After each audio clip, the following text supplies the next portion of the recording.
Good morning. Good morning, dear student. I am Rajni Bhandari from SHVM, Punjabi teacher. ਬੱਚਿਓ ਅੱਜ ਅਸੀਂ ਸ਼ੁਰੂ ਕਰਨ ਜਾ ਰਹੇ ਹਾਂ ਕਲਾਸ 10ਵੀਂ ਦੀ ਵੰਨਗੀ ਬੁੱਕ।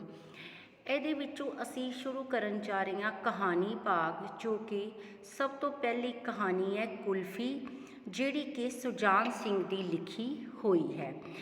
ਕੁਲਫੀ ਕਹਾਣੀ ਪੜ੍ਹਨ ਤੋਂ ਪਹਿਲਾਂ ਅਸੀਂ ਇਸ ਦੇ ਕਹਾਣੀਕਾਰ ਸੁਜਾਨ ਸਿੰਘ ਬਾਰੇ ਗੱਲ ਕਰਾਂਗੇ। ਪੰਜਾਬੀ ਸਾਹਿਤ ਦੇ ਪ੍ਰਸਿੱਧ ਕਹਾਣੀਕਾਰ ਪ੍ਰਿੰਸੀਪਲ ਸੁਜਾਨ ਸਿੰਘ ਦਾ ਜਨਮ 1909 ਈਸਵੀ ਵਿੱਚ ਹੋਇਆ। ਉਹਨਾਂ ਦੇ ਪਿਤਾ ਦਾ ਨਾਂ ਹਕੀਮ ਸਿੰਘ, ਮਾਤਾ ਦਾ ਨਾਂ ਸ਼੍ਰੀਮਤੀ ਜਮਨਾ ਦੇਵੀ ਸੀ। ਛੋਟੀ ਉਮਰੇ ਹੀ ਉਹਨਾਂ ਦੇ ਪਿਤਾ ਜੀ ਦਾ ਦੇਹਾਂਤ ਹੋ ਗਿਆ। ਉਸ ਵੇਲੇ ਸੁਜਾਨ ਸਿੰਘ ਦੀ ਉਮਰ 11 ਸਾਲ ਸੀ। ਆਪਣੀਆਂ ਆਰਥਿਕ ਸਮੱਸਿਆਵਾਂ ਨਾਲ ਜੂਝਦੇ ਹੋਏ ਉਹਨਾਂ ਨੇ ਵਿੱਦਿਆ ਖੇਤਰ ਵਿੱਚ ਵੀ ਮੁਕਾਮ ਹਾਸਿਲ ਕੀਤਾ। ਮੁਕਾਮ ਹੁੰਦਾ ਹੈ ਪ੍ਰਸਿੱਧੀ ਹਾਸਿਲ ਕੀਤੀ। ਪਹਿਲਾਂ ਪਹਿਲ ਗੋਦਾਮ ਕੀਪਰੀ ਕੀਤੀ ਅਤੇ ਬਾਅਦ ਵਿੱਚ ਕਾਲਜ ਦੇ ਪ੍ਰਿੰਸੀਪਲ ਬਣ ਗਏ। ਸੁਜਾਨ ਸਿੰਘ ਇੱਕ ਪ੍ਰਗਤੀਵਾਦੀ ਕਹਾਣੀਕਾਰ ਹੈ। ਪ੍ਰਗਤੀਵਾਦੀ ਹੁੰਦਾ ਹੈ ਅੱਗੇ ਵਾਲੀ ਸੋਚ ਵਾਲਾ। ਉਸ ਦੀਆਂ ਕਹਾਣੀਆਂ ਵਿੱਚ ਨਿਮਨ ਵਰਗ ਦੇ ਸਧਾਰਨ ਮਨੁੱਖਾਂ ਦੀਆਂ ਜੀਵਨ ਔਕੜਾਂ ਨੂੰ ਪੇਸ਼ ਕੀਤਾ ਗਿਆ ਹੈ। ਮਤਲਬ ਉਹਨਾਂ ਨੇ ਆਪਣੀਆਂ ਕਹਾਣੀਆਂ ਦੇ ਵਿੱਚ ਗਰੀਬ ਲੋਕਾਂ ਦੀਆਂ ਜੋ ਆਉਣ ਵਾਲੀਆਂ ਮੁਸ਼ਕਿਲਾਂ ਨੂੰ ਪੇਸ਼ ਕੀਤਾ ਹੈ। ਇਹੀ ਕਹਾਣੀ ਜਿਹੜੀ ਹੈ ਇੱਕ ਗਰੀਬ ਆਦਮੀ ਬਾਰੇ ਹੈ। ਕਿਸ ਤਰ੍ਹਾਂ ਉਹ ਆਪਣੀ ਇੰਨਾ ਕੁ ਗਰੀਬੀ ਤੋਂ ਮੁਹਤਾਜ ਹੈ ਕਿ ਆਪਣੇ ਬੱਚੇ ਨੂੰ ਇੱਕ ਕੁਲਫੀ ਤੱਕ ਲੈ ਕੇ ਦੇ ਨਹੀਂ ਸਕਦਾ। ਉਹਨਾਂ ਨੇ ਆਰਥਿਕ ਮੰਦਹਾਲੀ, ਸਮਾਜਿਕ ਸਮੱਸਿਆਵਾਂ ਵੱਲ ਪਾਠਕਾਂ ਦਾ ਧਿਆਨ ਖਿੱਚਿਆ ਹੈ। ਸੁਜਾਨ ਸਿੰਘ ਦੇ ਪ੍ਰਸਿੱਧ ਕਹਾਣੀ ਨੇ ਦੁੱਖ ਸੁੱਖ ਤੋਂ ਪਿੱਛੇ, ਨਰਕਾਂ ਦੇ ਦੇਵਤੇ, ਮਨੁੱਖ ਤੇ ਪਸ਼ੂ, ਸਭ ਰੰਗ, ਨਵਾਂ ਰੰਗ, ਸ਼ਹਿਰ ਤੇ ਗ੍ਰਾਂ ਤੇ ਸਵਾਲ ਜਵਾਬ। ਸ਼ਹਿਰ ਤੇ ਗ੍ਰਾਂ ਕਹਾਣੀ ਸੰਗ੍ਰਹਿ ਲਈ ਸੁਜਾਨ ਸਿੰਘ ਨੂੰ ਸਾਹਿਤ ਅਕਾਦਮੀ ਵੱਲੋਂ ਰਾਸ਼ਟਰੀ ਪੁਰਸਕਾਰ ਨਾਲ ਸਨਮਾਨਿਤ ਕੀਤਾ ਗਿਆ। ਹਾਂਜੀ, ਅਸੀਂ ਜਿਹੜੀਆਂ ਹੁਣ ਇਸ ਤੋਂ ਇਲਾਵਾ ਉਹਨਾਂ ਦੀਆਂ ਹੋਰ ਕਿਹੜੀਆਂ ਕਹਾਣੀਆਂ ਨੇ, ਰਾਮਲੀਲਾ, ਪ੍ਰਾਹੁਣਾ, ਕੁਲਫੀ, ਬਾਗਾਂ ਦਾ ਰਾਖਾ, ਪਠਾਨ ਦੀ ਧੀ, ਕਲਮ ਜਾਗ ਪਈ। 1993 ਵਿੱਚ ਸੁਜਾਨ ਸਿੰਘ ਇਸ ਸੰਸਾਰ ਤੋਂ ਕੂਚ ਕਰ ਗਏ। ਮਤਲਬ ਉਹਨਾਂ ਨੂੰ ਇਸ ਸੰਸਾਰ ਨੂੰ ਅਲਵਿਦਾ ਕਹਿ ਦਿੱਤਾ। ਕੁਲਫੀ ਜਿਹੜੀ ਹੁਣ ਕਹਾਣੀ ਸ਼ੁਰੂ ਹੋਣ ਜਾ ਰਹੀ ਹੈ। ਪਹਿਲਾਂ ਅਸੀਂ ਇਸ ਦੇ ਕਹਾਣੀਕਾਰ ਬਾਰੇ ਗੱਲ ਕੀਤੀ ਸੀ। ਮਹੀਨਾ ਮੁੱਕਣ 'ਤੇ ਸੀ ਪਰ ਮੁੱਕਣ ਵਿੱਚ ਨਹੀਂ ਆਉਂਦਾ। ਸੋਚ ਰਿਹਾ ਸੀ ਮਹੀਨੇ ਦੇ ਪਹਿਲੇ ਅੱਧ ਦੇ 15 ਦਿਨ ਕਿਵੇਂ ਝਟਪਟ ਮੁੱਕ ਜਾਂਦੇ ਨੇ। ਦੇਖੋ, ਜਿਹੜੇ ਗਰੀਬ ਇਨਸਾਨ ਹੈ, ਚਾਹੇ ਕੋਈ ਵੀ ਫੈਮਿਲੀ ਹੈ, ਪਹਿਲੇ 15 ਦਿਨ ਤਾਂ ਬੜੇ ਆਸਾਨੀ ਨਾਲ ਬੀਤ ਜਾਂਦੇ ਨੇ, ਕਿਉਂਕਿ ਸਾਡੇ ਘਰ ਪੈਸੇ ਪਏ ਹੁੰਦੇ ਨੇ। ਅਸੀਂ ਬੜੀ ਜਲਦੀ 15 ਦਿਨਾਂ ਵਿੱਚ ਖਰਚ ਕਰ ਲੈਂਦੇ ਹਾਂ। ਐਂਡ 'ਤੇ ਆ ਕੇ ਅਸੀਂ 15 ਦਿਨ ਨਾ ਸਾਨੂੰ ਟੁਪਾਣੇ ਬੜੇ ਔਖੇ ਹੋ ਜਾਂਦੇ ਨੇ। ਘਰ ਵਿੱਚ ਕੋਈ ਵੀ ਚੀਜ਼ ਮੰਗਦਾ ਹੈ ਤਾਂ ਅਸੀਂ ਕਹਿੰਦੇ ਹਾਂ ਨਵਾਂ ਮਹੀਨਾ ਆਏਗਾ, ਸੈਲਰੀ ਆਏਗੀ, ਫਿਰ ਲੈ ਕੇ ਚੀਜ਼ ਦਿੱਤੀ ਜਾਏਗੀ। ਇਹੀ ਕਹਾਣੀ ਜਿਹੜੀ ਹੈ ਨਾ ਕੁਲਫੀ, ਇਹ ਜਿਹੜੀ ਹੈ ਲੋਕਾਂ ਦੀ ਆਰਥਿਕ ਸਮੱਸਿਆਵਾਂ ਨੂੰ ਪੇਸ਼ ਕਰ ਰਹੀ ਹੈ। ਕਿਸ ਤਰ੍ਹਾਂ ਗਰੀਬ ਇਨਸਾਨ ਆਪਣੇ ਬੱਚੇ ਦੀ ਕੋਈ ਵੀ ਗੱਲ ਜਿਹੜੀ ਫਰਮਾਇਸ਼ ਪੂਰੀ ਕਿਉਂ ਨਹੀਂ ਕਰ ਸਕਦਾ, ਸਿਰਫ ਉਹ ਗਰੀਬੀ ਕਰਕੇ। ਉਹ ਦੇਖਦਾ ਹੈ ਕਿ 15 ਦਿਨ ਜਿਹੜੇ ਨੇ ਬੜੇ ਆਸਾਨੀ ਨਾਲ ਬੀਤ ਗਏ। ਮੈਨੂੰ ਪੱਠੇ ਦੀ ਸਫ ਚੁੱਭ ਰਹੀ ਸੀ। ਪਾਸਾ ਵੱਟ ਕੇ ਪਿੱਠ 'ਤੇ ਹੱਥ ਫੇਰਿਆ ਤਾਂ ਸਫ ਦੀਆਂ ਪਿੜੀਆਂ ਪਿੰਡੇ ਵਿੱਚ ਚੁਭੀਆਂ ਹੋਈਆਂ ਸਨ। ਮਲਾਈ ਵਾਲੀ ਕੁਲਫੀ, ਠੰਡੀ ਠਾਰ ਕੁਲਫੀ। ਕੁਲਫੀ ਵਾਲੇ ਨੇ ਹੋਕਾ ਦਿੱਤਾ। ਉਸਦੀ ਆਵਾਜ਼ ਕਿੰਨਾ ਚਿਰ ਮੇਰੇ ਕੰਨਾਂ ਵਿੱਚ ਗੂੰਜਦੀ ਰਹੀ। ਚਿੱਟੀ ਦੁੱਧ ਕੁਲਫੀ ਸਕਾਰ ਮੇਰੀਆਂ ਅੱਖਾਂ ਸਾਹਮਣੇ ਨੱਚਣ ਲੱਗੀ। ਮਤਲਬ ਕਹਿੰਦਾ ਕਿ ਜਦੋਂ ਆਪਾਂ ਧਿਆਨ ਆਪਣਾ ਕੁਲਫੀ ਵੱਲ ਹੋਏਗਾ ਤਾਂ ਆਪਣੀਆਂ ਅੱਖਾਂ ਦੇ ਸਾਹਮਣੇ ਉਹ ਚੀਜ਼ ਆਉਣੀ ਸ਼ੁਰੂ ਹੋ ਜਾਂਦੀ ਹੈ। ਮੇਰੇ ਮੂੰਹ ਵਿੱਚ ਪਾਣੀ ਆ ਗਿਆ, ਪਰ ਮੈਂ ਬੇਵੱਸ ਹਾਂ। ਪੈਸਿਆਂ ਦੀ ਤੰਗੀ ਹਵਾਲਾਤ ਦੀ ਤੰਗੀ ਤੋਂ ਵੀ ਭੈੜੀ ਹੁੰਦੀ ਹੈ। ਹਵਾਲਾਤ ਹੁੰਦਾ ਜੇਲ੍ਹ। ਕਹਿੰਦਾ ਜੇਲ੍ਹ ਵਿੱਚ ਜਾ ਕੇ ਬੰਦਾ ਉਨੀ ਤੰਗੀ ਮਹਿਸੂਸ ਨਹੀਂ ਕਰਦਾ ਜਦੋਂ ਪੈਸਿਆਂ ਦੀ ਤੰਗੀ ਆ ਜਾਂਦੀ ਹੈ। ਮੇਰੀ ਦੁਪਹਿਰ ਮਗਰੋਂ ਨੀਂਦ ਹਾਲੀ ਪੂਰੀ ਨਹੀਂ ਹੋਈ ਸੀ ਕਿ ਮੇਰੇ ਛੋਟੇ ਕਾਕੇ ਨੇ ਹਲੂਣ ਕੇ ਜਗਾ ਦਿੱਤਾ। ਮੈਂ ਖਿਝਿਆ ਹੋਇਆ ਸਾਂ, ਪਰ ਕਾਕੇ ਦੀ ਤੋਤਲੀ ਆਵਾਜ਼ ਨੇ ਮੈਨੂੰ ਸ਼ਾਂਤ ਕਰ ਦਿੱਤਾ।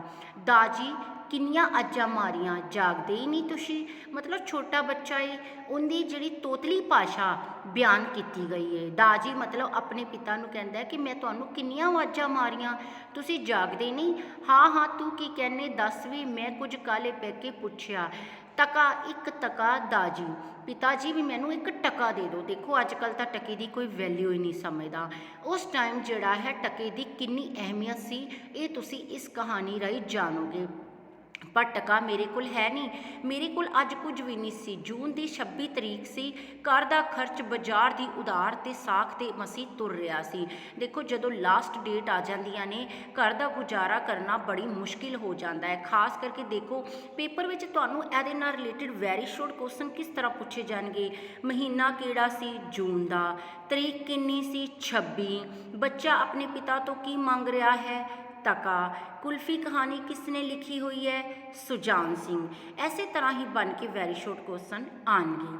ਹਾਂਜੀ, ਉਸ ਤੋਂ ਬਾਅਦ ਟਕਾ ਦੇ ਦੋ ਨਾ ਦਾਜੀ, ਬਾਹਰ ਮੁਰਮਰੇ ਵਾਲਾ ਉੱਚੀ ਉੱਚੀ ਸਾਡੇ ਬੂਹੇ ਅੱਗੇ ਹੋਕੇ ਦੇ ਰਿਹਾ ਹੈ। ਹੋਕੇ ਦੇ ਰਿਹਾ ਮਤਲਬ ਆਵਾਜ਼ਾਂ। ਦੇਖੋ ਗਰਮੀਆਂ ਦੇ ਦਿਨ ਹੁੰਦੇ ਨੇ ਜੂਨ ਦੇ, ਪੂਰੀ ਦੁਪਹਿਰ ਆਪਾਂ ਨੂੰ ਨਾ ਇਹ ਸੌਣ ਨਹੀਂ ਦਿੰਦੇ। ਕੁਲਫੀਆਂ ਵਾਲੇ, ਮੁਰਮਰਿਆਂ ਵਾਲੇ, ਦੇਖੋ ਗਲੀ ਦੇ ਵਿੱਚ ਕੋਈ ਨਾ ਕੋਈ ਆਉਂਦਾ ਰਹਿੰਦਾ ਤੇ ਬੱਚੇ ਜਿਹੜੇ ਨੇ ਕਦੀ ਵੀ ਦੁਪਹਿਰੇ ਨਹੀਂ ਸੌਂਦੇ। ਉਹਨਾਂ ਦਾ ਧਿਆਨ ਕੀ ਹੁੰਦਾ ਹੈ? ਗਲੀ ਵਿੱਚ ਖਾਣ ਪੀਣ ਦੀਆਂ ਚੀਜ਼ਾਂ ਵੱਲ ਹੀ ਰਹਿੰਦਾ ਹੈ। ਮੁਰਮਰਾ ਕੀ ਹੁੰਦਾ ਹੈ? ਮੁਰਮਰਾ ਕਈ ਤਰ੍ਹਾਂ ਦਾ ਹੁੰਦਾ ਹੈ। ਮਰੂੰਡੇ ਨੂੰ ਵੈਸੇ ਤਾਂ ਮੁਰਮਰਾ ਕਹਿੰਦੇ ਨੇ। ਜਿਹੜੀਆਂ ਫਿੱਕੀਆਂ ਫੁੱਲੀਆਂ ਹੁੰਦੀਆਂ ਨੇ ਨਾ, ਅਸੀਂ ਉਹਨੂੰ ਵੀ ਲਿਆ ਕੇ ਗੁੜ ਦੀ ਪੱਤ ਬਣਾ ਕੇ ਉਹਦੀਆਂ ਪਿੰਨੀਆਂ ਬਣਾ ਲੈਂਦੇ ਹਾਂ, ਉਹਨੂੰ ਵੀ ਮੁਰਮਰਾ ਕਹਿੰਦੇ ਹਨ। ਕੋਈ ਜਵਾਬ ਸੋਚਣ ਵਾਸਤੇ ਸਮਾਂ ਕੱਢਣ ਲਈ ਮੈਂ ਕਿਹਾ, ਕਾਕਾ ਤੂੰ ਟਕਾ ਕੀ ਕਰਨਾ ਹੈ? ਖਰਚਣੇ ਮੈਂ ਟਕਾ, ਹੋਰ ਕੀ ਕਰੀਦਾ ਟਕੇ ਨੂੰ? ਅੱਗੋਂ ਵੇਖੋ ਬੱਚੇ ਵੀ ਬੜੇ ਚੁਸਤ ਹੁੰਦੇ ਨੇ। ਉਹ ਜਵਾਬ ਦਿੰਦਾ, ਮੈਂ ਖਰਚਣਾ ਹੈ, ਹੋਰ ਮੈਂ ਕੀ ਕਰਨਾ ਹੈ? ਮੈਨੂੰ ਪਤਾ ਹੈ ਪਹਿਲੀ ਜੰਗ ਤੋਂ ਮਗਰੋਂ ਜਦੋਂ ਬੜੀ ਮਹਿੰਗਾਈ ਹੋ ਗਈ ਸੀ, ਸਾਨੂੰ ਤੇਲਾ ਖਰਚਣ ਨੂੰ ਮਿਲਦਾ ਸੀ ਤੇ ਤੇਲੇ ਦੇ ਮਸੱਦੀ ਰਾਮ ਤੋਂ ਲਿਆਂਦੇ ਛੋਲੇ ਮੁੱਕਣ ਵਿੱਚ ਨਹੀਂ ਸੀ ਆਉਂਦੇ। ਹੁਣ ਇਹ ਜਿਹੜਾ ਮਤਲਬ ਕਹਾਣੀ ਕਰੇ ਉਹ ਆਪਣੇ ਸਮੇਂ ਦੀ ਗੱਲ ਕਰ ਰਿਹਾ ਹੈ। ਦੇਖੋ ਪਹਿਲਾਂ ਤਾਂ ਤੇਲੇ ਦੀ ਕਿੰਨੀ ਵੈਲਿਊ ਹੁੰਦੀ ਸੀ। ਜਿਸ ਟਾਈਮ ਇਹ ਕਹਾਣੀ ਲਿਖੀ ਗਈ ਹੈ ਉਦੋਂ ਟਕੇ ਦੀ ਕਿੰਨੀ ਵੈਲਿਊ ਹੈ। ਅੱਜ ਕੱਲ੍ਹ ਤਾਂ ਦੇਖੋ ਬੱਚਿਆਂ ਨੂੰ ਤੇਲਾ ਔਰ ਟਕਾ ਕੀ ਹੁੰਦਾ ਹੈ ਇਸ ਬਾਰੇ ਕੁਝ ਪਤਾ ਹੀ ਨਹੀਂ ਹੋਣਾ। ਉਹਨਾਂ ਨੂੰ ਤਾਂ ਰੁਪਈਆਂ ਦਾ ਹੀ ਪਤਾ ਹੈ। ਉਹ ਕਹਿੰਦਾ ਕਿ ਮੇਰੇ ਟਾਈਮ ਜਦੋਂ ਮੈਨੂੰ ਤੇਲਾ ਮਿਲਦਾ ਸੀ ਨਾ ਤਾਂ ਮਸੱਦੀ ਰਾਮ, ਹੁਣ ਵੇਖੋ ਪੇਪਰ ਵਿੱਚ ਕੁਐਸਚਨ ਆ ਜਾਏਗਾ ਕਹਾਣੀਕਾਰ ਦੇ ਟਾਈਮ ਕੀ ਸੀ? ਤੇਲਾ। ਠੀਕ ਹੈ, ਕਿੱਥੋਂ ਲਿਆਂਦੇ ਛੋਲੇ ਮੁੱਕਣ ਵਿੱਚ ਨਹੀਂ ਆਉਂਦੇ ਸੀ? ਮਸੱਦੀ ਰਾਮ ਦੀ ਹੱਟੀ ਤੋਂ। ਦੇਖੋ ਜੋ ਕੁਐਸਚਨ ਮੈਂ ਬੋਲ ਰਹੀ ਹਾਂ ਇਹਨਾਂ ਨੂੰ ਬੜੇ ਹੀ ਤੁਸੀਂ ਧਿਆਨ ਦੇ ਨਾਲ ਆਪਣੀ ਬੁੱਕ ਦੇ ਵਿੱਚ ਅੰਡਰਲਾਈਨ ਕਰ ਲੈਣਾ ਹੈ। ਜੂਨ ਦਾ ਮਹੀਨਾ, 26 ਤਰੀਕ, ਤੇਲਾ, ਮਸੱਦੀ ਰਾਮ, ਕਿਉਂਕਿ ਇਹੀ ਤੁਹਾਨੂੰ ਬੋਰਡ ਦੇ ਵਿੱਚ ਵੈਰੀ ਸ਼ੋਰਟ ਕੁਐਸਚਨ ਬਣ ਕੇ ਆਣੇ ਹੈ। ਹੁਣ ਆਨੇ ਦੇ ਉਨੇ ਛੋਲੇ ਨਹੀਂ ਆਉਂਦੇ ਤੇ ਜਿੰਨੀ ਕਿ ਮੇਰੀ ਆਮਦਨ, ਮੇਰੇ ਪਿਤਾ ਦੀ ਆਮਦਨ ਦੇ ਪਾਸਕ ਨਹੀਂ ਹੈ। ਪਾਸਕ ਹੁੰਦਾ ਹੈ ਵੀ ਜਿੰਨੀ ਮੇਰੇ ਪਿਤਾ ਦੀ ਆਮਦਨ ਸੀ ਨਾ, ਕਹਾਣੀਕਾਰ ਕਹਿੰਦਾ ਕਿ ਮੇਰੀ ਹੁਣ ਆਮਦਨ ਨਹੀਂ ਹੈ। ਹਾਲਾਂਕਿ ਮੇਰੀ ਪੜ੍ਹਾਈ ਮੇਰੇ ਪਿਤਾ ਤੋਂ ਕਈ ਗੁਣਾ ਵੱਧ ਸੀ। ਦੁਨੀਆ ਦੀ ਆਰਥਿਕ ਦਸ਼ਾ ਅਤੇ ਇਸ ਦਸ਼ਾ ਨੂੰ ਬਚਾਉਣ ਤੇ ਕਾਇਮ ਰੱਖਣ ਵਾਲੇ ਧੰਨ ਕੁਬੇਰ ਤੇ ਵਿਚਾਰ ਕਰਨ ਲੱਗ ਪਿਆ। ਬਾਹਰੋਂ ਫੇਰ ਮੁਰਮਰਾ ਛੋਲੇ ਦਾ ਹੋਕਾ ਗੁੰਜਿਆ ਤੇ ਨਾਲ ਕਾਕੇ ਆਖਿਆ, ਟਕਾ ਦੇ ਵੀ ਦਿਓ ਨਾ ਦਾਜੀ। ਦੇਖੋ ਬੱਚੇ ਆਪਾਂ ਵੇਖਦੇ ਹਾਂ ਪੇਰੈਂਟਸ ਸੁੱਤੇ ਪੈਂਦੇ ਨੇ ਗਰਮੀਆਂ ਦੀ ਛੁੱਟੀ, ਤੁਸੀਂ ਵੇਖਦੇ ਹੋ ਗਰਮੀਆਂ ਵਿੱਚ, ਤੁਸੀਂ ਖੁਦ ਵੀ ਬੱਚੇ ਹੋ, ਤੁਸੀਂ ਵੀ ਇਹੋ ਜਿਹਾ ਹੀ ਕੰਮ ਕਰਦੇ ਹੋਗੇ। ਸੁੱਤੇ ਪੈਂਦੇ ਨੇ, ਤੁਸੀਂ ਪੇਰੈਂਟਸ ਨੂੰ ਸੌਣ ਨਹੀਂ ਦੇਣਾ, ਉਠਾ ਉਠਾ ਕੇ ਪੈਸੇ ਮੰਗੀ ਜਾਣੇ ਨੇ, ਕੁਲਫੀ ਲੈ ਦਿਓ, ਆਹ ਲੈ ਦਿਓ। ਟਕਾ ਭੈੜਾ ਹੁੰਦਾ ਹੈ। ਮੈਂ ਤਾਂ ਹਾਲਾਤ ਤੋਂ ਪੈਦਾ ਹੋਈ ਬੇਹਵਾਸੀ ਜੀ ਵਿੱਚ ਕਿਹਾ, ਹੂੰ ਟਕਾ ਵੀ ਕਦੇ ਪੈਰਾ ਹੁੰਦਾ ਦਾਜੀ? ਟਕੇ ਦਾ ਮੁਰਮਰਾ ਆਉਂਦਾ ਹੈ। ਅੱਗੋਂ ਦੇਖੋ ਬੱਚਾ ਵੀ ਜਵਾਬ ਤੇ ਜਵਾਬ ਦਿੱਤੀ ਜਾ ਰਿਹਾ। ਉਹ ਕਹਿੰਦਾ ਟਕਾ ਜਿਹੜਾ ਹੈ ਭੈੜਾ ਨਹੀਂ ਹੁੰਦਾ, ਪਰ ਭੈੜਾ ਹੁੰਦਾ ਤਾਂ ਉਹਦੇ ਨਾਲ ਮੁਰਮਰਾ ਕਿਉਂ ਆਉਂਦਾ? ਮੁਰਮਰਾ ਭੈੜਾ ਹੁੰਦਾ ਮੈਂ ਆਖਿਆ। ਬਾਕੀ ਗੱਲ ਹਾਲੇ ਮੇਰੇ ਮੂੰਹ ਵਿੱਚ ਸੀ ਕਿ ਕਾਕੇ ਨੇ ਕਿਹਾ ਮੁਰਮਰਾ ਤੇ ਮਿੱਠਾ ਹੁੰਦਾ ਹੈ। ਤੇ ਕੁਝ ਛੋਟੇ ਬੱਚਿਆਂ ਨਾਲ ਪੂਰੇ ਲੈਣਾ ਬਹੁਤ ਔਖਾ ਹੁੰਦਾ ਹੈ। ਇਸ ਦਲੀਲ ਦਾ ਮੇਰੇ ਕੋਲ ਕੋਈ ਉੱਤਰ ਨਹੀਂ ਸੀ। ਮੈਂ ਵੀ ਮਿੱਠੇ ਦਾ ਲੋਭੀ ਸੀ, ਪਰ ਫਿਰ ਵੀ ਮੈਂ ਆਪਣੀ ਫੋਕੀ ਹਿੰਮਤ ਜਗਾਉਂਦਿਆਂ ਕਿਹਾ, ਮੁਰਮਰੇ ਨਾਲ ਖੰਘ ਲੱਗ ਜਾਂਦੀ ਹੈ ਬੱਚੂ, ਤੁਸੀਂ ਟਕਾ ਦੇ ਦਿਓ, ਮੈਨੂੰ ਨਹੀਂ ਲੰਘਦੀ। ਦੇਖੋ ਉਹਨਾਂ ਨੇ ਪਹਿਲਾਂ ਕਿਹਾ ਟਕਾ ਮਾੜਾ ਹੁੰਦਾ ਹੈ, ਫਿਰ ਉਹਨੇ ਕਿਹਾ ਮੁਰਮਰਾ ਮਾੜਾ ਹੁੰਦਾ ਹੈ। ਕਵੀ ਮਤਲਬ ਕਹਾਣੀਕਾਰ ਕਹਿੰਦਾ ਦਿਲ ਤਾਂ ਮੇਰਾ ਵੀ ਮਿੱਠੇ ਨੂੰ ਖਾਣ ਨੂੰ ਬੜਾ ਕਰਦਾ, ਪਰ ਕੀ ਕਰਾਂ ਪੈਸਿਆਂ ਦੀ ਮੁਹਤਾਜੀ। ਫਿਰ ਉਹ ਬੱਚੇ ਨੂੰ ਕਹਿੰਦਾ ਕਿ ਮੁਰਮਰੇ ਨਾਲ ਖੰਘ ਲੱਗ ਜਾਏਗੀ, ਪਰ ਬੱਚਾ ਅੱਗੋਂ ਕਹਿੰਦਾ ਨਹੀਂ ਮੈਨੂੰ ਨਹੀਂ ਖੰਘ ਲੱਗਦੀ, ਮੈਨੂੰ ਤਾਂ ਤੁਸੀਂ ਪੈਸੇ ਦਿਓ। ਮੁੰਡਾ ਮੱਛਰ ਦਾ ਜਾਪਦਾ ਸੀ। ਟਕਾ ਮੇਰੇ ਕੋਲ ਲੈ ਨਹੀਂ ਸੀ। ਮੈਂ ਕਾਕੇ ਨੂੰ ਟਾਲਣ ਲਈ ਪਤਾ ਨਹੀਂ ਕਿਉਂ ਕਹਿ ਦਿੱਤਾ, ਖਬਰੇ ਵੱਡਾ ਲੋਭ ਦੇ ਕੇ ਲੁਭਾਉਣ ਲਈ, ਮੁਰਮਰਾ ਗੰਦਾ ਹੁੰਦਾ ਹੈ, ਅਸੀਂ ਸ਼ਾਮੀ ਬਾਜ਼ਾਰੋਂ ਕੁਲਫੀ ਲਿਆਵਾਂਗੇ। ਦੇਖੋ ਪੇਰੈਂਟਸ ਕਈ ਵਾਰੀ ਪੈਸੇ ਨਹੀਂ ਹੁੰਦੇ ਹੱਥ ਵਿੱਚ, ਉਹ ਬੱਚਿਆਂ ਨੂੰ ਟਾਲ ਦਿੰਦੇ ਨੇ, ਬੱਚੇ ਤੂੰ ਹੁਣ ਚੀਜ਼ ਨਾ ਲੈ, ਤੈਨੂੰ ਸ਼ਾਮ ਨੂੰ ਬਾਹਰ ਘੁਮਾ ਲਿਆਵਾਂਗੇ, ਕੋਈ ਚੀਜ਼ ਦਵਾ ਲਿਆਵਾਂਗੇ। ਬੱਚੇ ਇੱਕ ਵਾਰੀ ਤਾਂ ਟਲ ਜਾਂਦੇ ਨੇ, ਪਰ ਦੇਖੋ ਤੁਸੀਂ ਕਹੋ ਕਿ ਬੱਚੇ ਭੁੱਲ ਜਾਣਗੇ ਉਸ ਗੱਲ ਨੂੰ, ਉਹ ਕਦੇ ਨਹੀਂ ਭੁੱਲਦੇ। ਮੁਰਮਰੇ ਛੋਲੇ ਵਾਲਾ ਹੁਣ ਟਲ ਚੁੱਕਿਆ ਸੀ। ਕਾਕਾ ਜੀ ਮੇਰੀ ਆਸ ਤੋਂ ਉਲਟ ਸ਼ਾਮੀ ਕੁਲਫੀ ਖਾਣੀ ਮੰਨ ਗਿਆ। ਮੈਂ ਸਮਝਿਆ ਬਲਾਂ ਟਲੀ। ਮੈਂ ਸੋਚਿਆ ਕਿਤੇ ਕੋਈ ਹੋਰ ਛਾਬੜੀ ਵਾਲਾ ਨਾ ਆ ਜਾਏ, ਸੋ ਮੈਂ ਕੱਪੜੇ ਪਾ ਕੇ ਕੜਕਦੀ ਧੁੱਪ ਵਿੱਚ ਬਾਹਰ ਨਿਕਲ ਗਿਆ ਤੇ ਸੜਕਾਂ 'ਤੇ ਸਮਾਂ ਨਸ਼ਟ ਕਰਦਾ ਰਿਹਾ।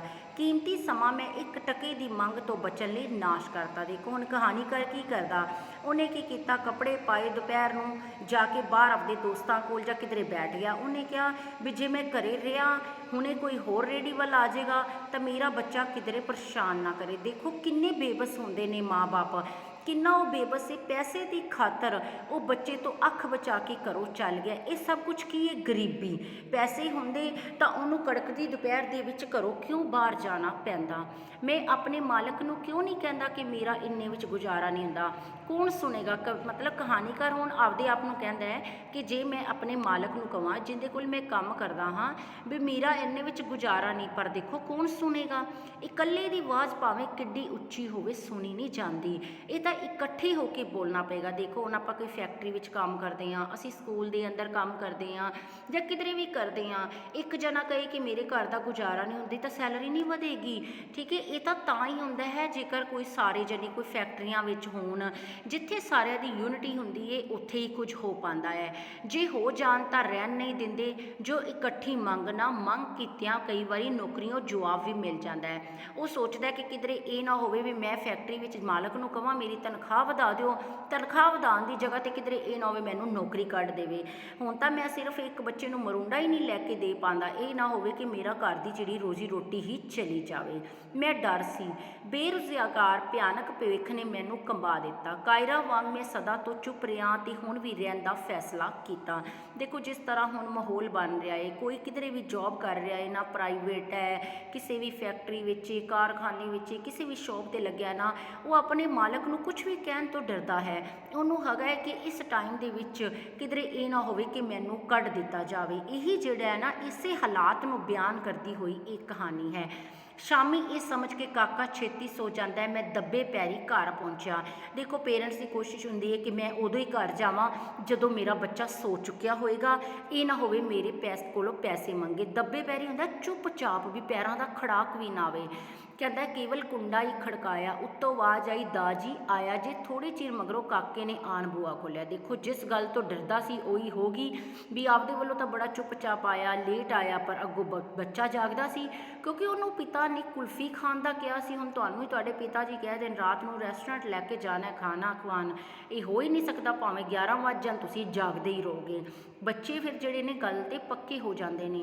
ਦਾਜੀ ਕੁਲਫੀ ਖਾਣ ਜਾਣਾ ਹੈ? ਉਸਨੇ ਆਸ ਭਰਪੂਰ ਲਹਿਜੇ 'ਚ ਪੁੱਛਿਆ। ਉੱਤੇ ਚੱਲ ਉੱਤੇ, ਮੈਂ ਉਹਨੂੰ ਕਿਹਾ ਕਿਉਂਕਿ ਗਰਮੀਆਂ ਦੇ ਦਿਨ ਨੇ। ਉਹ ਬੱਚੇ ਨੂੰ ਕਹਿ ਰਿਹਾ ਕਿ ਚੱਲ ਆਪਾਂ ਛੱਤ 'ਤੇ ਚੱਲਦੇ ਹਾਂ। ਕਾਕਾ ਨਿਮੋਝੜਾ ਜਿਹਾ ਹੋ ਕੇ ਅੱਗੇ ਤੁਰ ਪਿਆ। ਮੰਜੇ 'ਤੇ ਬੈਠ ਕੇ ਕਾਕੇ ਨੂੰ ਗੋਦ ਵਿੱਚ ਲੈ ਕੇ ਮੈਂ ਪਿਆਰ ਨਾਲ ਕਿਹਾ ਹੁਣ ਰਾਤ ਪੈ ਗਈ ਹੈ, ਕੁਲਫੀ ਕੱਲ੍ਹ ਖਾਵਾਂਗੇ। ਦੇਖੋ ਬੱਚੇ ਨੂੰ ਫਿਰ ਟਾਲ ਦਿੱਤਾ। ਕਿਉਂ ਟਾਲਤਾ? ਕਿਉਂਕਿ ਜੇਬ ਵਿੱਚ ਪੈਸੇ ਨਹੀਂ ਹੈ। ਇਹ ਗਰੀਬੀ ਹੀ ਹੈ ਜਿਹੜਾ ਇੰਨਾ ਕੁਛ ਉਸ ਪੇਰੈਂਟਸ ਤੋਂ ਕਰਵਾ ਰਹੀ ਹੈ। ਮਾਮੂਲ ਤੋਂ ਉਲਟ ਕਾਕਾ ਚੁੱਪ ਰਿਹਾ। ਕਿੰਨਾ ਚਿਰ ਅਸਮਾਨ ਵੱਲ ਤੱਕ ਕੇ ਕੁਝ ਸੋਚਦਾ ਰਿਹਾ। ਕੁਝ ਫਿਰ ਆਖਣ ਲੱਗਾ ਦਾਜੀ ਤਾਰੇ ਪੈਸੇ ਹੁੰਦੇ ਨੇ? ਵੱਡਾ ਭਾ ਆਖਦਾ ਏ ਤਾਰੇ ਰੁਪਈਏ ਹੁੰਦੇ ਨੇ ਦਾਜੀ। ਸਾਰੇ ਰੁਪਈਏ ਸਾਡੇ ਕੋਠੇ 'ਤੇ ਕਿਉਂ ਨਹੀਂ ਵਰ ਪੈਂਦੇ? ਕਹਿੰਦਾ ਹੈ ਕਿ ਵੀ ਮੈਨੂੰ ਵੱਡੇ ਭਰਾ ਨੇ ਕਿਹਾ ਕਿ ਜਿਹੜੇ ਤਾਰੇ ਹੁੰਦੇ ਨੇ ਨਾ ਉਹ ਪੈਸੇ ਹੁੰਦੇ ਨੇ, ਤੇ ਇਹ ਆਪਾਂ ਛੱਤ 'ਤੇ ਸੁੱਤੇ ਹੋਏ ਹਾਂ, ਕੋਠੇ 'ਤੇ ਸਾਰੇ ਪੈਸੇ ਥੱਲੇ ਡਿੱਗ ਜਾਣ ਤਾਂ ਆਪਾਂ ਸਾਰਾ ਕੁਛ ਲੈ ਲਵਾਂਗੇ। ਮੈਂ ਇਹ ਆਖ ਕੇ ਤਾਰੇ ਰੁਪਈਏ ਨਹੀਂ ਹੁੰਦੇ ਮਾਨੋ ਉਸ ਦਾ ਸੁਰਗ ਢਾਹ ਛੱਡਿਆ। ਕਹਾਣੀਕਾਰ ਕਹਿੰਦਾ ਜਿਵੇਂ ਮੈਂ ਆਪਣੇ ਬੱਚੇ ਨੂੰ ਕਿਹਾ ਨਾ ਵੀ ਨਹੀਂ ਤਾਰੇ ਪੈਸੇ ਨਹੀਂ ਹੁੰਦੇ, ਤਾਂ ਐਂ ਲੱਗਿਆ ਜਿਵੇਂ ਵਿਚਾਰਾ ਸਵਰਗ ਮਤਲਬ ਬਣਾ ਰਿਹਾ ਸੀ, ਮੈਂ ਉਹਦਾ ਢਾਹ ਦਿੱਤਾ। ਉਹ ਮੰਜੇ 'ਤੇ ਲੇਟ ਗਿਆ ਤੇ ਅਸਮਾਨ ਵੱਲ ਵੇਖਦਾ ਆਖਰ ਸੋ ਗਿਆ। ਦੂਸਰੇ ਦਿਨ ਕੰਮ ਤੋਂ ਆ ਕੇ ਮੈਂ ਆਪਣੇ ਸਾਥੀਆਂ ਤੋਂ ਕੁਝ ਮੰਗਣ ਦੀ ਕੋਸ਼ਿਸ਼ ਕਰਦਾ ਰਿਹਾ, ਪਰ ਹਿਆ ਜਿਹਾ ਨਹੀਂ ਪੈਂਦਾ। ਮੰਗਣਾ ਬਹੁਤ ਔਖਾ ਹੁੰਦਾ ਹੈ, ਮੌਤ ਜਿੰਨਾ ਦੁੱਖ ਹੈ। ਉਹਨੇ ਦੂਸਰੇ ਦਿਨ ਸੋਚਿਆ ਕਿ ਮੈਂ ਆਪਣੇ ਫਰੈਂਡਸ ਤੋਂ, ਦੋਸਤਾਂ ਤੋਂ ਕੁਝ ਪੈਸੇ ਮੰਗ ਲਾਂ, ਪਰ ਕਹਿੰਦੇ ਨੇ ਨਾ ਹਰ ਕੋਈ ਨਹੀਂ ਮੰਗ ਸਕਦਾ, ਕਿਉਂਕਿ ਮੰਗਣਾ ਨਾ, ਉਹ ਕਹਿੰਦਾ ਮੌਤ ਜਿੰਨੀ ਮੌਤ ਆਉਂਦੀ ਹੈ ਨਾ ਉਵੇਂ ਲੱਗਦਾ ਮੰਗਣਾ। ਆਖਰ ਇੱਕ ਸਾਥੀ ਕੋਲੋਂ 3 ਰੁਪਏ ਲੈ ਹੀ ਲਏ। ਦੇਖੋ ਹੁਣ ਪੇਪਰ ਵਿੱਚ ਕੁਐਸਚਨ ਆ ਜਾਏਗਾ ਕਿ ਉਹਨੇ ਸਾਥੀ ਕੋਲੋਂ ਕਿੰਨੇ ਰੁਪਏ ਲਏ? 3 ਰੁਪਏ। ਜਦ ਘਰ ਆਇਆ ਤਾਂ ਕਾਕਾ ਦੁਪਹਿਰ ਦੀ ਨੀਂਦ ਲੈ ਰਿਹਾ ਸੀ। ਰੋਟੀ ਖਵਾਉਂਦਿਆਂ ਸ਼੍ਰੀਮਤੀ ਨੇ 3 ਰੁਪਏ ਮੁੱਛ ਲਏ। ਮੁੱਛ ਲੈਣਾ ਮਤਲਬ ਪਕੜ ਲਏ। ਅੱਧ ਮਣ ਲੱਕੜੀਆਂ, ਸ਼ਾਮ ਦੀ ਸਬਜ਼ੀ, ਲੂਣ ਤੇਲ ਆਦਿ ਵਿੱਚ ਕਾਕੇ ਦੇ ਜਾਗਣ ਤੋਂ ਪਹਿਲਾਂ ਇਹ 3 ਰੁਪਏ ਮੁੱਕ ਗਿਆ। ਦੇਖੋ ਕਾਕਾ ਤਾਂ ਸੁੱਤਾ ਪਿਆ ਸੀ, ਜਿਹੜੇ ਉਹ 3 ਰੁਪਏ ਉਹਦੇ ਪਿਤਾ ਲਿਆਇਆ ਸੀ, ਉਹਦੀ ਮਾਤਾ ਨੇ ਕੀ ਕੀਤਾ, ਅੱਧ ਮਣ ਲੱਕੜੀਆਂ ਲੈ ਆਈਆਂ, ਸ਼ਾਮ ਨੂੰ ਬਣਾਉਣ ਵਾਸਤੇ ਸਬਜ਼ੀ ਲੈ ਲਈ, ਲੂਣ ਲੈ ਆਂਦਾ, ਤੇਲ ਲੈ ਆਂਦਾ। ਇਸ ਵਿੱਚ ਕਾਕੇ ਦੇ ਜਾਗਣ ਤੋਂ ਪਹਿਲਾਂ ਉਹ 3 ਰੁਪਏ ਮੁੱਕ ਗਏ। ਮੈਂ ਕਿਹਾ ਕਿ ਕਾਕੇ ਨੂੰ ਕੁਲਫੀ ਖਵਾਉਣੀ ਹੈ, ਪਰ ਉਹਨੇ ਕਹਿ ਛੱਡਿਆ ਬੜਾ ਉਹਨੂੰ ਯਾਦ ਰਹਿਣਾ, ਮੈਂ ਟਕਾ ਦੇ ਛੱਡਾਂਗੀ ਮੁਰਮਰੇ ਲਈ। ਦੇਖੋ ਬਈ ਮਦਰ ਨੇ ਕਿਹਾ ਵੀ ਕੋਈ ਨਹੀਂ, ਉਹਨੂੰ ਕਿਹੜਾ ਯਾਦ ਰਹਿਣਾ, ਪਰ ਬੱਚੇ ਕਦੇ ਵੀ ਗੱਲ ਨਹੀਂ ਭੁੱਲਦੇ। ਕਾਕੇ ਜਾਗਦਿਆਂ ਹੀ ਕੁਲਫੀ ਮੰਗੀ, ਚੀਕ ਚਿਖਾੜਾ ਪੈ ਗਿਆ, ਕੱਲ੍ਹ ਵਾਲਾ ਮੁਰਮਰਾ ਤੇ ਟਕਾ ਮਨਜ਼ੂਰ ਨਹੀਂ ਸੀ। ਹੁਣ ਉਹ ਕਹਿੰਦਾ ਨਾ ਤਾਂ ਮੈਂ ਮੁਰਮਰਾ ਲੈਣਾ ਨਾ ਮੈਂ ਟਕਾ ਲੈਣਾ, ਮੈਂ ਤਾਂ ਕੁਲਫੀ ਲੈਣੀ ਹੈ। ਤੇ ਛੋਟੇ ਬੱਚੇ ਜਿਹੜੀ ਗੱਲ ਤੇ ਅੜ ਜਾਣ ਉਹ ਆੜੀ ਜਾਂਦੇ ਨੇ। ਆਖਰ ਸ਼ਾਮ ਨੂੰ ਕੁਲਫੀ ਖਵਾਉਣ ਦਾ ਵਾਅਦਾ ਕਰਕੇ ਛੁਟਕਾਰਾ ਪਾਇਆ ਤੇ ਕਾਕੇ ਨੇ ਟਕਾ ਮੇਰੇ ਕੋਲ ਜਮ੍ਹਾਂ ਕਰਵਾ ਦਿੱਤਾ। ਸ਼ਾਮ ਤੋਂ ਪਹਿਲੇ ਹੀ ਮੈਂ ਖੇਡਣ ਦਾ ਬਹਾਨਾ ਕਰਕੇ ਨਿਕਲ ਗਿਆ। ਢੇਰ ਰਾਤ ਗੁਜ਼ਰੀ ਮੁੜਿਆ, ਕਾਕੇ ਨੂੰ ਸੁੱਤਾ ਦੇਖ ਕੇ ਸਾਹ ਵਿੱਚ ਸਾਹ ਆ ਗਿਆ। ਮਤਲਬ ਹੁਣ ਜਿਹੜਾ ਕਹਾਣੀਕਾਰ ਏ ਸ਼ਾਮ ਨੂੰ ਫਿਰ ਘਰੋਂ ਨਿਕਲ ਜਾਂਦਾ ਏ ਤੇ ਉਹ ਰਾਤ ਨੂੰ ਲੇਟ ਆਉਂਦਾ ਹੈ। ਵੀ ਮੇਰਾ ਜਦੋਂ ਵੇਖਦਾ ਕਿ ਬੱਚਾ ਸੁੱਤਾ ਹੈ ਉਹਨੂੰ ਸਾਹ ਆ ਜਾਂਦੀ ਵੀ ਚਲੋ ਹੁਣ ਮੈਨੂੰ ਕੁਲਫੀ ਨਹੀਂ ਖਵਾਉਣੀ ਪਏਗੀ। ਰੋਟੀ ਖਵਾਉਂਦਿਆਂ ਸ਼੍ਰੀਮਤੀ ਨੇ ਦੱਸਿਆ ਕਿ ਕਾਕਾ ਬੜਾ ਚਿਰ ਮੈਨੂੰ ਉਡੀਕਦਾ ਰਿਹਾ। ਮੈਂ ਕਾਕੇ ਦੇ ਨਾਲ ਲੰਬਾ ਪਿਆ, ਬੜਾ ਬੇਚੈਨ ਰਿਹਾ, ਨੀਂਦ ਆਉਂਦੀ ਹੀ ਨਹੀਂ ਸੀ, ਪਰ ਆਖਰ ਪਤਾ ਨਹੀਂ ਕਦੋਂ ਆ ਗਈ ਨੀਂਦ ਤੇ ਆਖਦੇ ਨੇ ਸੂਲਾਂ ਤੇ ਵੀ ਆ ਜਾਂਦੀ ਏ। ਅੱਧੀ ਰਾਤ ਤੋਂ ਮਗਰੋਂ ਦਾ ਵੇਲਾ ਸੀ। ਕਾਕਾ ਕੁਝ ਸੁੱਤਾ ਬੇਚੈਨ ਜਾਪਦਾ ਸੀ। ਉਹ 2-3 ਵਾਰੀ ਢਿੱਡ ਵਿੱਚ ਲੱਤਾਂ ਮਾਰੀਆਂ, ਹੁਣ ਉਸ ਬਾਂਹ ਉਲਟਾ ਕੇ ਮੇਰੇ ਮੂੰਹ 'ਤੇ ਮਾਰੀ। ਦੇਖੋ ਜਦੋਂ ਬੇਚੈਨੀ ਹੁੰਦੀ ਹੈ ਨਾ ਤਾਂ ਬੱਚਿਆਂ ਨੂੰ ਨੀਂਦ ਨਹੀਂ ਆਉਂਦੀ, ਤੇ ਮੈਂ ਅੱਗੇ ਹੀ ਹੋਇਆ। ਹੁਣ ਚੇਤਨ ਹੋ ਗਿਆ। ਕਾਕਾ ਕੁਝ ਬੁੜਬੁੜਾਇਆ, ਮੈਨੂੰ ਮਤਲਬ ਲੱਗਿਆ। ਫਿਰ ਉਹ ਉੱਚੀ ਬੁੜਬੁੜਾਇਆ, ਕੁਫੀ ਕੁਫੀ ਜੀ ਕੁਲਫੀ।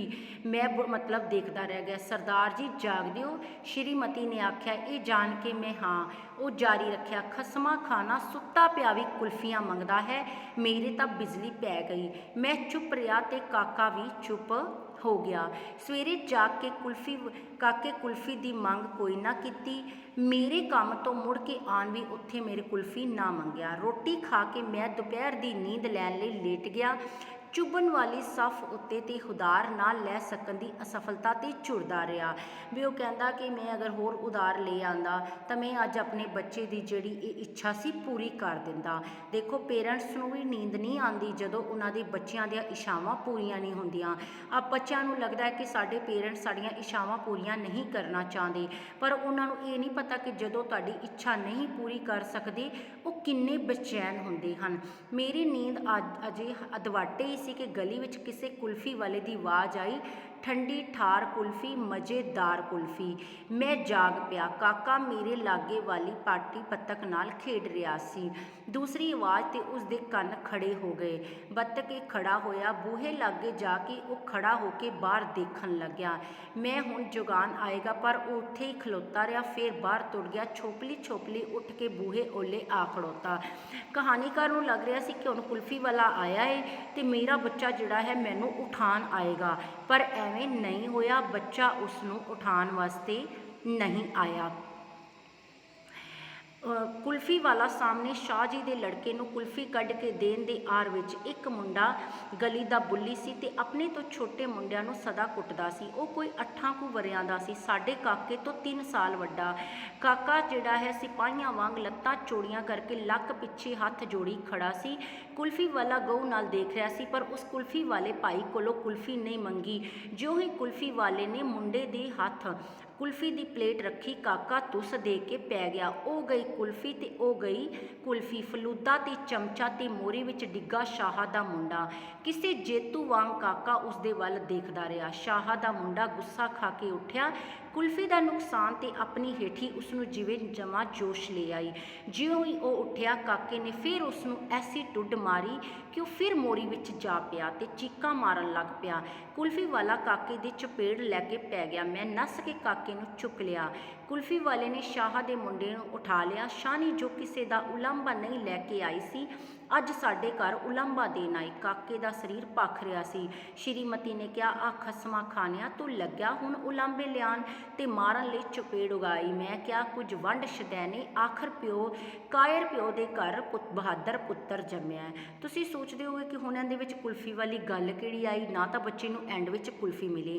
ਦੇਖੋ, ਐਂਡ ਵਾਲੀਆਂ ਜਿਹੜੀਆਂ ਲਾਈਨਾਂ ਨੇ ਉਹਦੇ ਵਿੱਚ ਕੀ ਹੈਗਾ ਏ ਕਿ ਬਹਾਦਰੀ ਦਿਖਾਈ ਗਈ ਹੈ ਬੱਚੇ ਦੀ, ਕਿ ਦੇਖੋ ਉਹਨੇ ਆਪਦੇ ਪਿਓ ਤੋਂ ਕੁਲਫੀ ਨਹੀਂ ਮੰਗੀ, ਉਹਨੇ ਸ਼ਾਹੂਕਾਰਾਂ ਦੇ ਮੁੰਡੇ, ਬੱਚੇ ਦਾ ਨਾਮ ਕੀ ਸੀ? ਬੁੱਲੀ, ਉਹਨੂੰ ਧੱਕਾ ਮਾਰ ਕੇ ਕੁਲਫੀ ਖੋਹ ਲਈ। ਤਾਂ ਐਂਡ ਵਾਲੀ ਲਾਈਨ ਦਾ ਮਤਲਬ ਕੀ ਹੈ? ਕੁਝ ਵੰਡ ਸ਼ਦੈਣੇ, ਕਾਇਰ ਪਿਓ ਦੇ ਘਰ ਬਹਾਦਰ ਮੁੰਡਾ ਜੰਮਿਆ ਏ। ਇਹਦਾ ਕਹਿਣ ਦਾ ਮਤਲਬ ਕੀ ਹੈ? ਕਹਾਣੀਕਾਰ ਕਹਿੰਦਾ ਹੈ ਕਿ ਮੈਂ ਆਪਣੇ ਮਾਲਕਾਂ ਦੇ ਅੱਗੇ ਹੱਕ ਲਈ ਨਹੀਂ ਲੜਿਆ, ਪਰ ਮੈਨੂੰ ਉਮੀਦ ਹੈ ਕਿ ਆਉਣ ਵਾਲੇ ਸਮੇਂ ਦੇ ਵਿੱਚ ਮੇਰਾ ਬੱਚਾ ਹਾਕਮਾਂ ਦੇ ਅੱਗੇ, ਮਾਲਕਾਂ ਦੇ ਅੱਗੇ ਸਿਰ ਨਹੀਂ ਝੁਕਾਏਗਾ। ਉਹ ਜੇ ਉਹਦਾ ਘਰ ਦਾ ਗੁਜ਼ਾਰਾ ਨਹੀਂ ਹੋ ਰਿਹਾ ਤਾਂ ਉਹ ਆਪਣੇ ਹੱਕਾਂ ਦੇ ਲਈ ਲੜੇਗਾ। ਦੇਖੋ ਜੀ, ਇਸ ਕਹਾਣੀ ਵਿੱਚ ਸਾਨੂੰ ਇਹੀ ਸਿੱਖਿਆ ਦਿੱਤੀ ਗਈ ਹੈ ਕਿ ਅਸੀਂ ਅਗਰ ਮਿਹਨਤ ਕਰਦੇ ਹਾਂ ਤਾਂ ਸਾਨੂੰ ਮਿਹਨਤ ਦਾ ਪੂਰਾ ਫਲ ਮਿਲਣਾ ਚਾਹੀਦਾ ਹੈ। ਉਹ ਕਹਾਣੀਕਾਰ ਆਪਣੇ ਬਾਰੇ ਕਹਿੰਦਾ ਹੈ ਕਿ ਮੈਂ ਤਾਂ ਸਿਰਫ ਇਸ ਗੱਲੋਂ ਆਪਣੇ ਮਾਲਕਾਂ ਤੋਂ ਪੈਸੇ ਨਹੀਂ ਮੰਗਦਾ ਕਿ ਮੈਂ ਬੇਰੁਜ਼ਗਾਰ ਹਾਂ, ਕਿਧਰੋਂ ਨੌਕਰੀ ਤੋਂ ਨਾ ਕੱਢਿਆ ਜਾਵਾਂ। ਮੇਰਾ ਮੁੰਡਾ ਜਿਹੜਾ ਹੁਣੇ ਹੀ ਸ਼ਾਹੂਕਾਰਾਂ ਦੇ ਮੁੰਡੇ ਨੂੰ ਧੱਕਾ ਮਾਰ ਕੇ ਉਹਨੇ ਕੁਲਫੀ ਜਿਹੜੀ ਨਾਲੀ ਵਿੱਚ ਡੇਗ ਦਿੱਤੀ, ਉਹਨੇ ਇਹ ਸਾਬਤ ਕਰ ਦਿੱਤਾ ਕਿ ਆਉਣ ਵਾਲੇ ਸਮੇਂ ਦੇ ਵਿੱਚ ਇਹ ਆਪਾਂ ਦੇਖਦੇ ਹਾਂ ਕਿ ਆਉਣ ਵਾਲੀ ਜਿਹੜੀ ਜਨਰੇਸ਼ਨ ਹੈ ਉਹ ਕਦੇ ਵੀ ਧੱਕਾਬਾਜ਼ੀ ਨਹੀਂ ਸਹੇਗੀ। ਜਿਵੇਂ ਕਿ ਹੁਣ ਆਪਾਂ ਦੇਖਦੇ ਹਾਂ ਕਿੰਨੇ ਧਰਨੇ, ਜਲਸੇ, ਆ ਕਿਸਾਨਾਂ ਦਾ ਮੋਰਚਾ, ਇਹ ਕਿਉਂ ਲੱਗੇ ਹੋਏ ਨੇ? ਇਹ ਕਿਉਂਕਿ ਉਹਨਾਂ ਨੇ ਇਹੀ ਦਿਖਾਇਆ ਹੈ ਕਿ ਅਸੀਂ ਜਿਹੜੇ ਨੇ ਇਹ ਚੀਜ਼ਾਂ ਬਰਦਾਸ਼ਤ ਨਹੀਂ ਕਰਾਂਗੇ। ਇਸ ਕਹਾਣੀ ਵਿੱਚੋਂ ਸਾਨੂੰ ਇਹੀ ਸਿੱਖਿਆ ਦਿੱਤੀ ਗਈ ਹੈ ਕਿ ਆਰਥਿਕ ਮੁਸ਼ਕਲਾਂ ਜੇ ਆਉਂਦੀਆਂ ਨੇ, ਠੀਕ ਹੈ ਜੀ, ਅਸੀਂ ਮਿਹਨਤ ਮਜ਼ਦੂਰੀ ਕਰਦੇ ਹਾਂ ਤਾਂ ਸਾਨੂੰ ਜਿਹੜਾ ਹੈ ਪੂੰਜੀਪਤੀਆਂ ਦੇ ਅੱਗੇ ਝੁਕਣਾ ਨਹੀਂ ਹੈ। ਸਾਨੂੰ ਜਿਹੜਾ ਹੈ ਇਹਨਾਂ ਦਾ ਡਟ ਕੇ ਸਾਹਮਣਾ ਕਰਨਾ ਪਏਗਾ। ਉਮੀਦ ਕਰਦੀ ਹਾਂ ਕਿ ਤੁਹਾਨੂੰ ਇਹ ਕਹਾਣੀ ਕੁਲਫੀ ਸਮਝ ਆ ਗਈ ਹੋਏਗੀ ਤੇ ਤੁਸੀਂ ਇਸ ਨੂੰ ਚੰਗੀ ਤਰ੍ਹਾਂ ਇਸ ਦੇ ਛੋਟੇ ਉੱਤਰਾਂ ਵਾਲੇ ਕੁਐਸਚਨ ਆਨਸਰ ਜਿਹੜੇ ਨੇ ਯਾਦ ਕਰਨੇ ਨੇ। ਥੈਂਕਸ।